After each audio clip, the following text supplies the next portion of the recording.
네, 안녕하십니까? 연수생 여러분. 이번 시간에는 AI 융합 영재 교육의 적용 방안과 실제에 대해서 알아보도록 하겠습니다. 본 강의는 크게 세 가지로 진행이 됩니다. 어, AI 융합 영재 교육에 대한 개념, 그리고 AI 융합 영재 교육을 실천하기 위한 교수학습 설계 방안, 그리고 실제 AI 융합을 하는 실습 과정으로 이루어질 예정입니다. 특히 3차 시는 실습의 양이 좀 많아서 영상을 멈추시고 따라해보고 또는 반복적인 연습을 통해서 충분히 활용하는 그런 기회를 가졌으면 좋겠습니다. 그럼 먼저 1차 시 AI 융합 영재 교육의 새로운 패러다임에 대해서 알아보도록 하겠습니다.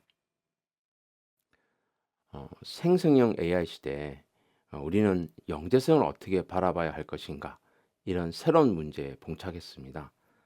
기존의 지식 중심의 시대에서 어떻게 보면 생성형 AI가 많은 것들을 알려주는 시대에서 영재성을 가진 학생들이 이 AI 도구를 만났을 때 어떻게 더 높은 수준의 창의적 산출물을 만들어낼 수 있는가, 이 부분에 대해서 살펴봐야 될 것 같습니다.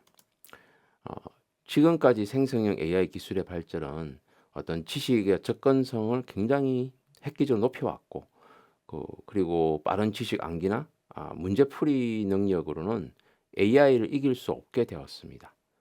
그래서 이제부터는 AI를 활용하여 학생들의 고차원적 사고력, 창의적 문제 해결 능력, 협업 지능을 함양하는 방향으로 나아가야 될 중요한 기로에 서게 되었습니다. 이러한 시대에 기존에 우리가 얘기했던 영재성에 관한 렌줄리의 쇄골이 모형이 있습니다. 이 부분을 좀 더 다르게 확장시켜야 될 필요가 생겼습니다.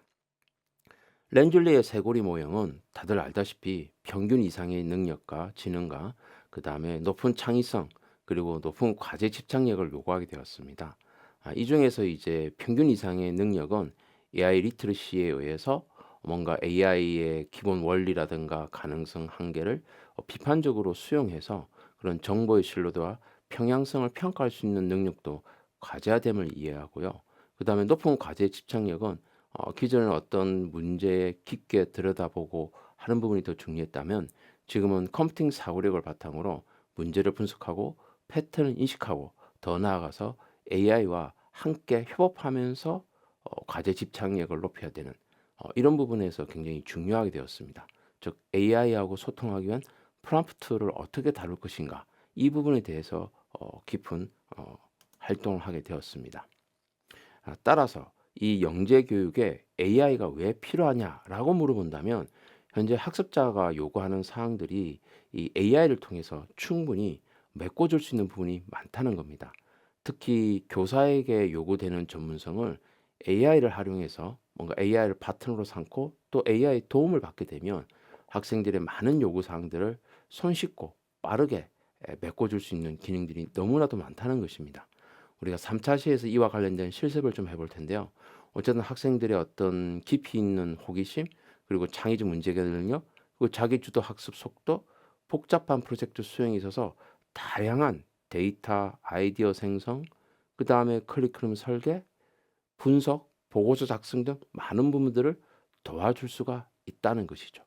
그만큼 이 AI가 영재 교육에는 필수 불가결한 어떤 도구가 되지 않을까, 이런 생각을 해봅니다. 그렇다면 기존에 우리가 AI는 문제가 주어지면 그 문제의 정답을 잘 찾는 영재에게 초점을 두었다면 이제는 문제 자체를 발견해내고 설계하는 그와 같은 역량을 지닌 영재로 바뀔 수밖에 없다는 것입니다. 어, 따라서 전에는 우리가 협업을 한다 그러면 사람 간의 동료 간의 협업이 더 중요했다면 지금은 약간은 AI하고 함께 협력하는 그런 협업 지능이 더 중요하게 되었다고 볼 수 있습니다. 물론 인간과의 상호작용을 무시할 수는 없어요. 그렇지만 인간과 인간이 만나기 전에 인간과 AI 간의 상호작용을 먼저 활용한 다음에 이후에 사람들을 만나야 되는 그런 세상이 되어가고 있는 거죠. 점점 AI 속도는 더 빨라져서 AGI 시대를 건너뛰어서 ASI, 슈퍼 인텔리전스 시대로 가고 있다고 얘기하거든요. 그런 상황에서 이 영재 학생이 AI라고 하는 어느 정도의 지능적 파트너와 함께 최적의 질문을 만들고 또 다양한 해결책을 탐색하고 또 인간 고유의 통찰과 가치 판단을 더해서 문제 해결의 설계자가 되지 못하면 이제는 낙오될 수밖에 없다라는 거죠. 따라서 영재 학생들은 AI를 그냥 단순하게 도움을 받는 과제 해결 도구가 아니라 자기 주도적으로 학습을 해 나가는 데 있어서 학습의 파트너로서 하루하는 경향이 점점점 뚜렷해지고 그와 같은 교육 기회를 제공해야 되는 것이 이제 영재 교육 담당 교원의 역할로 바뀌고 있다는 점입니다. 실제 이 AI를 활용하는 이 영재 학생들을 위한 교육은 어떻게 보면 과거에는 지하 자원, 천연 물질 같은 천연 자원 같은 자원에서 우리에게 필요한 약물이라든가 물질을 추출하는 것이 제일 중요했어요. 그리고 그 물질을 바탕으로 물건을 만들고 그 물건을 바탕으로 상품을 만들어서 돈을 버는 시스템 속에서 교육이 또는 영재 교육이 많은 기여를 해왔습니다.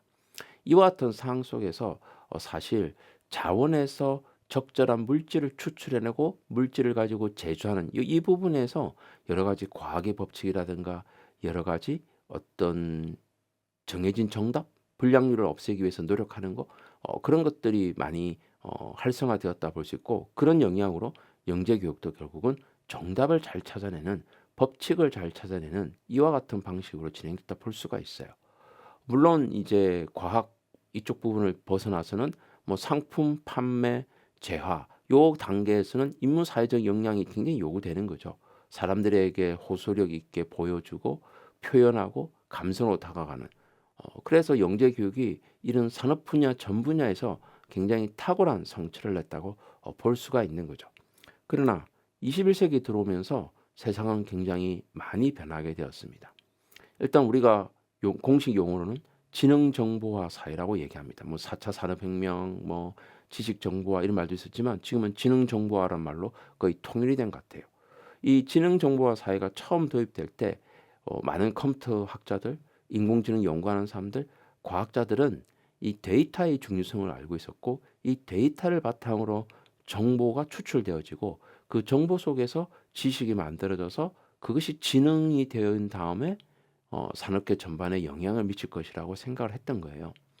어떻게 보면 인터넷이 시작되었던 시대부터 SNS가 발달할 때까지의 이 데이터 부분이 아무래도 그 시기에 유행했겠죠. 그 데이터가 축적이 됐어요.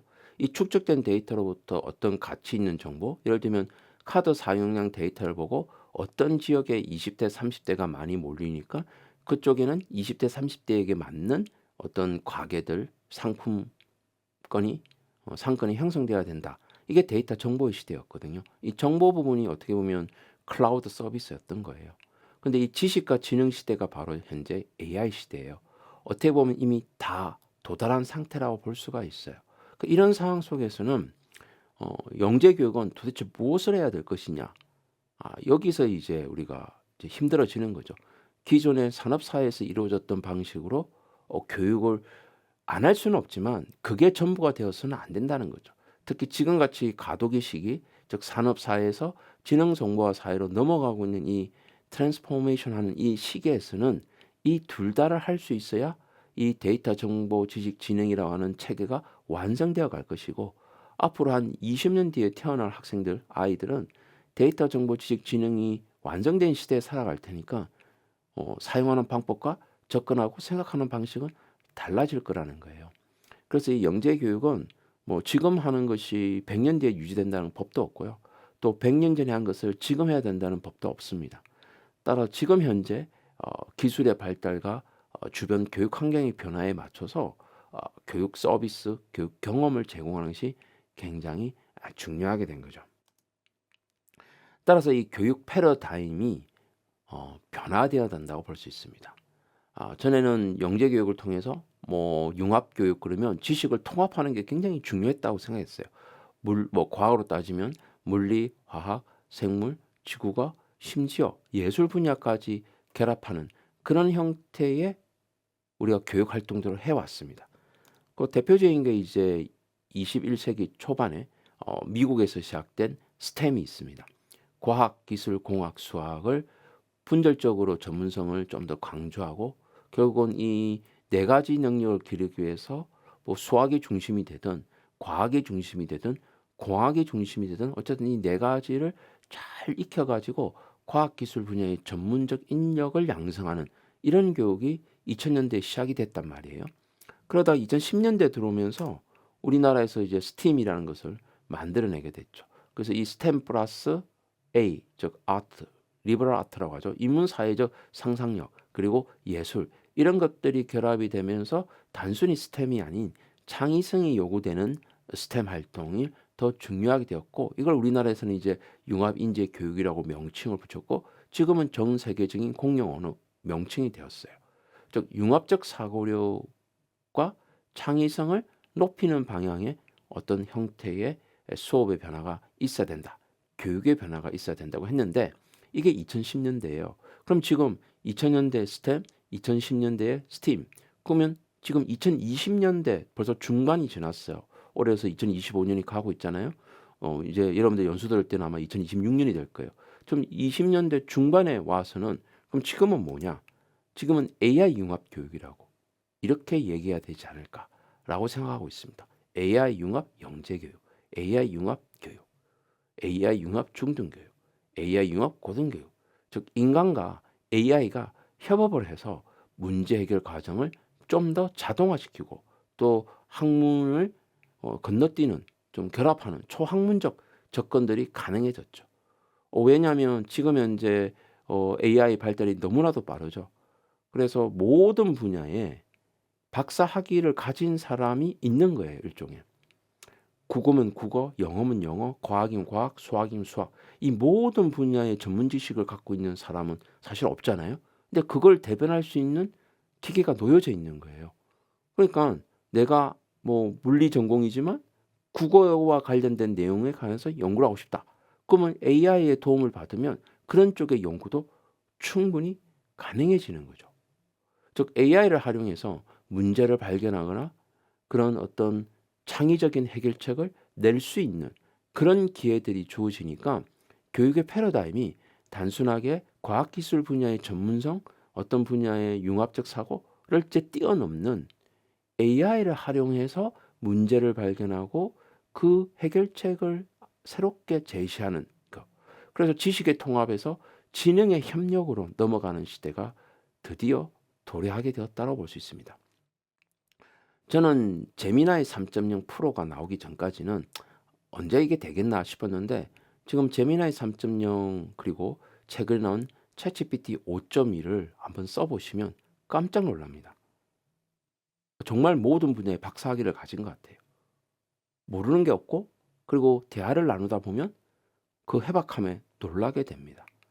3차 시에 실습을 할 때 그와 관련된 예시들을 조금씩 보여드릴 텐데 실질적으로 웬만한 전문가가 옆에 있는 거예요. 그래서 저도 지금 이 발표 자료들 보시면 제가 쓴 게 하나도 없습니다. 물론 AI에게 무조건 이걸 써달라고 해서 써지지는 않습니다. 다양하게 대화를 나누고 AI에게 제가 정보도 주고 AI가 저한테 제안을 해주고 그런 것들에서 다듬어지면서 나오는 결과물이거든요. 그래서 지능길의 협력을 통해서 여러분들한테 강의 자료도 만들고 최신 정보도 전달할 수 있게 되었던 것 같습니다.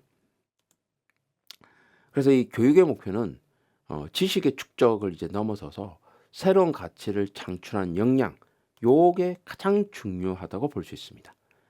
문제를 발견하고 어떤 새로운 문제 해결책을 제시해 주는 거 이게 가치가 되거든요. 그 새로운 가치를 보여줄 수 있는 역량, 이게 굉장히 중요하게 다가오고 있고 영재교육에서도 가장 핵심적인 역량으로 봐야 될 것 같습니다. 그럼 지금 이 시점에서 이제 왜 영재교육에 AI 융합을 하느냐라고 하면 AI는 단순하게 기존에 우리가 교육에 썼던 동영상을 보고 교육에 썼던 온라인 교육이다? 이거하고는 전혀 차원이 다른 새로운 영역이에요. 새로운 체계의 일종의 챕터가 아니라. 그래서 영재도 이제는 정답을 많이 알고 있고 전문가로서 뭔가 질문하면 뚝딱뚝딱 설명하는 존재가 아니라 어떤 가치가 있는 문제를 새롭게 정의하는 존재가 되어야 된다는 거예요. 그래서 AI 전문가들한테 물어보면 이런 얘기합니다. 대부분 질문을 잘할 수 있는 영재가 필요하다. 그 얘기는 바꿔 얘기하면 문제를 잘 정의해서 그 문제를 AI와 협력해서 잘 해결해 나갈 수 있도록 하는 게 중요합니다. 즉 문제를 잘 정의하지 못하면 해결을 잘 못해 나가겠죠.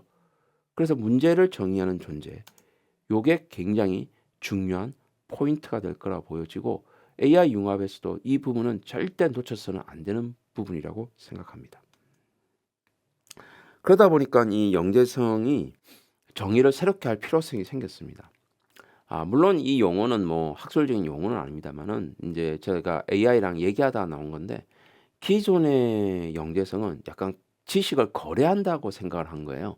왜냐면 내가 어떤 걸 알고 있고 다른 전문가가 알고 있는데 그런 전문가가 알고 있는 지식, 그게 책이나 논문이나 학술 자료에 나와 있겠죠.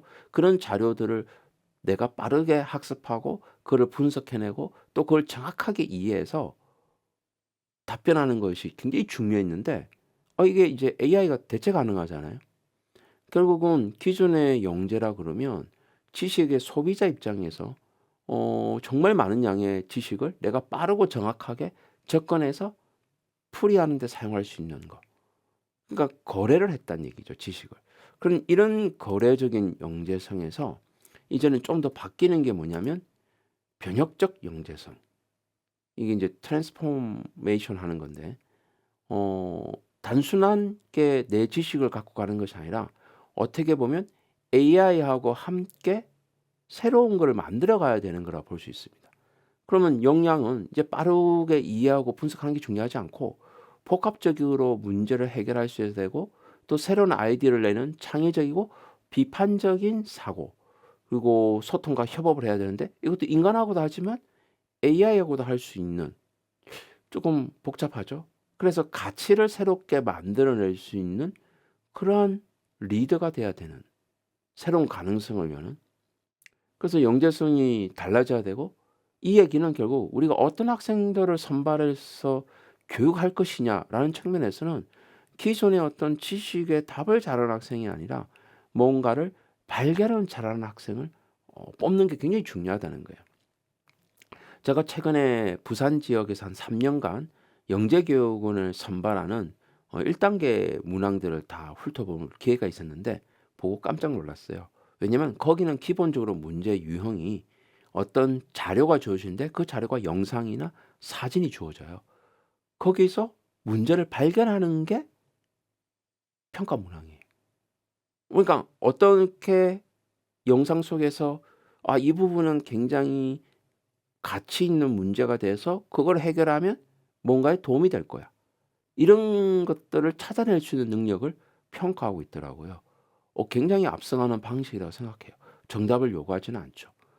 물론 그것에 대해서 채점이 어렵지 않겠냐고 생각할 수 있지만 그래도 기본적으로 학생들이 생각하는 아이디어는 그런 논리성이나 근거를 가지고 평가하게 되니까 정답보다는 어떻게 보면 비판적인 사고, 그다음에 소통, 창의적 사고에 대한 평가가 이루어진다고 볼 수가 있는 거죠. 여하튼 지금까지 내용을 간략하게 정리해 보면 거래적 영재성을 이제 변혁적 영재성으로 바뀌어야 되고 그러기 위해서는 질문할 가치가 있는 문제를 정의하는 존재가 돼야 되고 그렇게 되어서 탐구를 하더라도 방대한 데이터를 바탕으로 문제를 찾아내고 새로운 방법을 접근하게 하고 또 다양한 아이디어를 생성해내고 창의적 산출물도 다양한 방식으로 나올 수 있도록 하는 거. 그리고 이와 같은 과정들은 모두 다 동일한 형태의 학습을 하는 것이 아니라 개인의 관심사와 개인의 관점에 따라서 즉 맞춤형으로 수업이 이루어지고 피드백이 제공돼야 되는 개별학습이 중요하다는 거예요.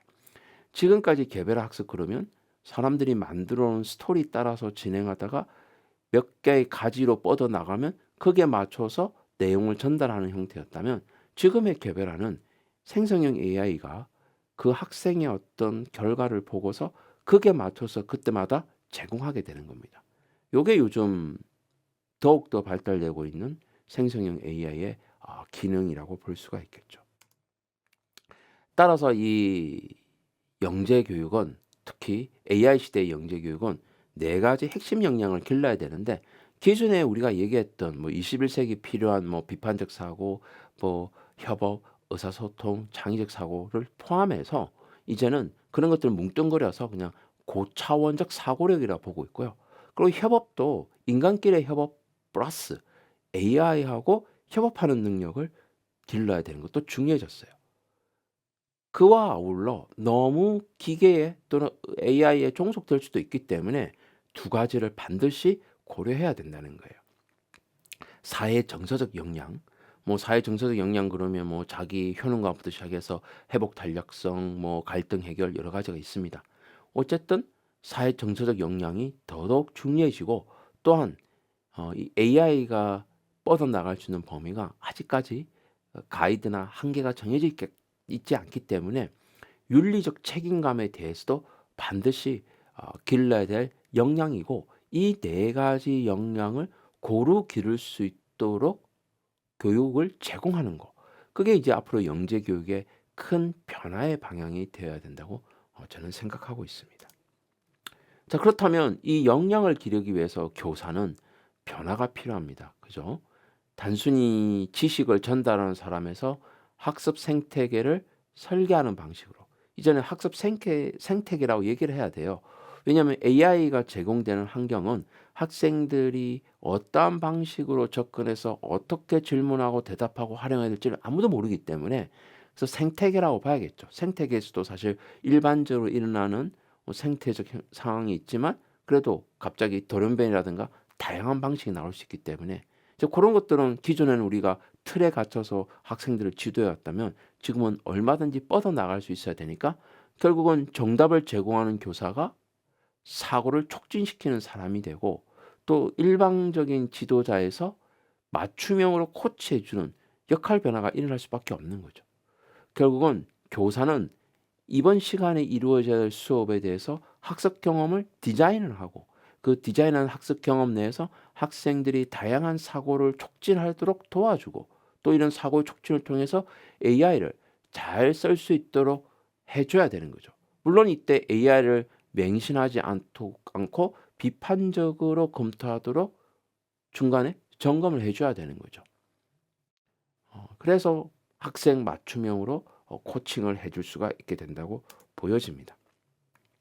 따라서 교사의 역할은 AI를 관리하는 것이 아니라 AI를 활용할 줄 아는 학생을 성장시키는 것이 중요하다는 거예요. 그러니까 AI를 활용해서 영재 수업을 하겠다라고 했을 때 그 AI를 학생들이 어떻게 쓰는지 이런 게 관리하는 것보다는 AI를 활용할 수 있도록, 학생들이 잘 활용할 수 있도록, 성장할 수 있도록 도와주는 그런 역할을 해야 되니까, 수업의 어떤 구조나 설계 등은 달라질 수밖에 없다는 거죠. 그건 2차 시에서 아마 다시 영상을 보시면 좀 더 쉽게 이해가 될 것으로 보여집니다. 따라서 이 지식 전달의 수업에서 이제 학생 주도의 탐구 경험을 설계한 수업으로 전환돼야 되는데, 이건 이미 영재교육에서 많이 시도를 하고 있습니다. 그렇지만 이제는 AI와 함께 진행되는 수업의 형태로 가야 되기 때문에, 이 도입 전개 정리에서 정통적인 방식의 우리의 영재교육 탐구 과정이 놓여져 있지만, 이 속에서 자연스럽게 AI를 이용해서 실제적 문제를 발굴해내고, AI를 이용해서 데이터 수집과 분석도 해야 되고, AI를 이용해서 역량에 대한 평가도 받아야 되는 그와 같은 구조가 일어날 수가 있다는 얘기입니다. 따라서 교사는 AI를 가르치는 것이 아닙니다. 아마 AI가 처음 등장했을 때 AI 기본 구조는 뭐다, 파이썬을 이용해서 AI가 접근해가는 머신러닝 기법을 익힌다, 여러 가지를 했을 거예요. 근데 그런 시대는 지났습니다. 생각해보면 인터넷이 처음 등장하고 또는 컴퓨터, PC가 처음 등장했을 때 대부분 그 구조나 그 원리를 많이 시작을 했었어요. 그러나 지금은 PC 구조, 인터넷 구조 아무도 몰라도 됩니다. 그걸 어떻게 활용할 줄 아느냐가 제일 중요한 부분이죠. 물론 AI를 개발하는 개발자를 키우겠다고 그러면 다를 수는 있어요. 그거는 정보 분야의 어떤 특정 영역에 치우치는 것이고 실제적인 어떤 우리가 영재 교육은 분야가 너무나도 다양하기 때문에 결국은 AI를 지혜롭게 어떻게 활용할 것인가 여기에 초점이 맞춰져야 한다는 것이죠. 지금까지의 어떤 영재 교육의 패러다임을 조금 정리를 해보겠습니다. 제가 자꾸 정리하는 이유는 지금 이 다루고 있는 내용들이 굉장히 낯설잖아요. 그래서 차근차근 뭐 제가 다양한 방식으로 보여드리려고 하고 있습니다. 사실 지금 나와 있는 이런 인포그래픽도 전부 다 AI를 활용해서 제가 만든 것들이거든요. 여러분들도 쉽게 만들 수가 있습니다. 이건 3차 시에서 제가 간략하게 설명을 드릴 겁니다. 따라서 일단 문제 제기는 AI 시대에는 가장 중요한 거 새로운 질문을 만들어내야 된다. 그래서 AI하고 협력해서 가치를 창출하는 것이 영재성으로서 가야 된다고 보고 따라서 이 패러다임이 기존의 스템에서 스팀으로 이제는 AI 융합 교육으로 나아가야 하기 때문에 현재 AI 융합 교육이 드러나고 있습니다. 그런데 여전히 자충우돌하고 있고 대부분 AI 융합 교육 그러면 AI 소프트웨어 교육 이쪽으로 가고 있거든요. 근데 알다시피 바이브 코딩이라고 생겼어요. 이제 파이썬 짜는 사람 별로 없어졌어요. 그냥 내가 어떤 맥락을 가지고 이렇게 만들려고 한다 그러면 기존에 짜여진 코드를 중심으로 만들어주기 시작했습니다. 결국은 지식의 축적, 내가 이렇게 하면 저렇게 해야지, 이런 알고리즘 짜야지 라는 시대에서 지능적 협력으로 넘어가는 시대가 되었기 때문에 많이 쓰면 쓸수록, 많이 다루면 다룰수록 협력적인 사항들은 생길 수밖에 없죠. 그래서 학생들이 단순하게 질문하고 답변하는 형태로만 AI를 쓴다면 계속 도태될 수밖에 없어요. 그거는 마치 자동차를 운전하거나 냉장고를 사용할 때 그냥 그 순수 기능만을 사용하는 거 똑같거든요. 근데 그거를 좀 더 응용하고 다르게 이용하면 새로운 요구처, 새로운 문제 해결 방안이 생길 수가 있거든요. 그 다음에 이제 세 번째 단계는 이제 지식을 소비하는 입장에서 이제 새롭게 가치를 만들어내는 창조자로서 바뀔 수가 있다는 것이고 그렇기 때문에 이 영재의 핵심 역량은 기존에 우리가 늘 얘기해왔던 고차원적 사고력 거기는 뭐 논리적 비판적 창의성 들어가겠죠.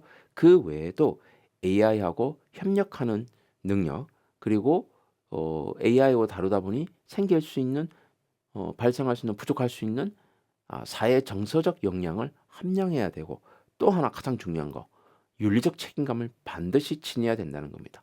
우리가 SF 영화 같은 거 보면 굉장히 AI가 지배하는 암울한 미래가 많이 나오잖아요. 이제 그런 것들은 뭐 우리가 예견할 수 있는 일들이기 때문에 미리미리 윤리적 책임감을 통해서 컨트롤할 수밖에 없어요. 그래서 어릴 때부터 이런 AI에 대한 윤리적 교육이 같이 가야 충분히 이루어질 것으로 보여집니다. 따라서 교사는 앞으로 지식 전달자에서 AI를 함께 학생들과 활용할 수 있도록 해야 되고 그래서 학생 탐구가 자연스럽게 일어날 수 있도록 AI를 어떻게 활용해야 될지를 안내하는 그런 가이드, 퍼실레이터, 뭐 코칭, 뭐 이런 사람이 되어야 할 것으로 보여집니다. 이상으로 제 강의를 마칠 건데요. 저도 요즘 AI를 쓰다 보니까 이 발표 자료, 이 내용 가지고도 요즘은 자동으로 동영상 리뷰라는 걸 만들어 줍니다. 그래서 여러분들이 이 화면을 잠시 멈추시고 이 휴대폰으로 QR을 찍으시면 저의 그 구글 드라이브로 연결이 됩니다. 그게 동영상이 있기 때문에 그 동영상들을 살펴볼 수 있습니다. 잠시 한번 열어보겠습니다. 이렇게 열어보면 여러분들이 여러분들의 컴퓨터에 있는 크롬 브라우저가 열릴 것이고요. 그리고 여기는 제 구글 드라이브입니다. 제가 공유를 해놨기 때문에 그래서 여러분들이 이 영상을 실행하면 선생님들 반갑습니다. 오늘 이 시간에는 AI 시대를 맞아서 우리 영재 교육이 어떻게 변해야 하는지 그 새로운 패러다임에 대해 같이 한번 이야기 나눠볼까 합니다. 자, 모든 논의는 바로 이 질문에서부터 시작됩니다. 생성의 지금처럼 AI가 등장하면서 우리가 지금까지 영재성이라고 불렀던 것의 본질 자체를 지금처럼 어떻게 이렇게 해야 한 하는지 8분짜리 지금 한 AI의 6분짜리네요. 6분짜리 영상이 있습니다. 그래서 지금 제가 다뤘던 파워포인트 내용들이 등장하면서 자연스럽게 복습을 할 수 있도록 만들어 줄 것입니다. 따라서 여러분들이 필요한 경우 이렇게 QR 코드를 통해서 영상을 살펴보시고 복습하는 기회를 가졌으면 좋겠습니다. 네, 이상 1차시 강의를 마치도록 하겠습니다. 네, 감사합니다.